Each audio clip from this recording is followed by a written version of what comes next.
तो इसी third semester में बीएड के जो ये गाइडेंस और काउंसलिंग का पेपर चल रहा है, इसमें एक टॉपिक और है कि एक परामर्शदाता के लिए उपलब्ध संसाधनों का क्या वर्णन करेंगे, है ना। इसका वर्णन कीजिए कैसे कि एक परामर्शदाता के लिए उपलब्ध संसाधन। तो संसाधन दो प्रकार के इसमें हो सकते हैं। क्या कि इसमें बताए हैं कि विद्यालय में उपलब्ध संसाधन, तो उसमें बताया कि प्रधान अध्यापक प्रिंसिपल हो, मुख्य प्रशासक तो वही होगा, फिर उसके बाद अध्यापक टीचर होगा, अध्यापक द्वारा सूचना प्रदान करना, और फिर चिकित्सक डॉक्टर विद्यार्थियों को स्वास्थ्य के बारे में जानकारी देगा, फिर पुस्तकालय अध्यक्ष लाइब्रेरियन विभिन्न स्रोतों से सूचना प्राप्त हो, अन्य कर्मचारी सही उनका भी सहयोग रहता है। इसके बाद विद्यालय के बाहर उपलब्ध संसाधन क्या कि शैक्षिक संस्थान तथा पुस्तकालय परामर्श संबंधी कार्यों में सहयोग करते हैं, और अभिभावक विद्यार्थियों की जानकारी, अभिभावकों द्वारा विद्यार्थियों की जानकारी दी जाती है।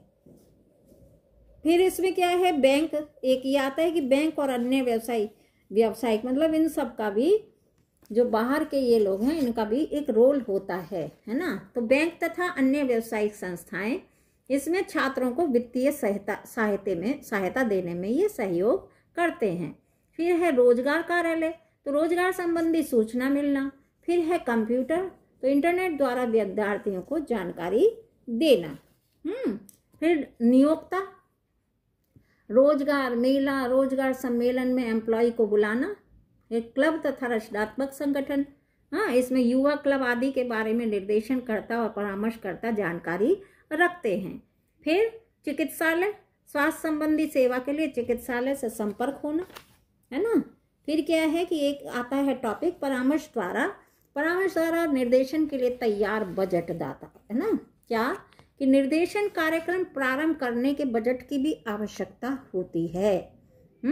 आवश्यक व्यय तो होता ही है, जैसे क्या कि कर्मचारी के लिए बजट, स्थान तथा संयंत्र, लाइट और ऑडियो सिस्टम पर खर्च, या कोई स्थान यदि आपने लिया है तो उस पर खर्च होगा।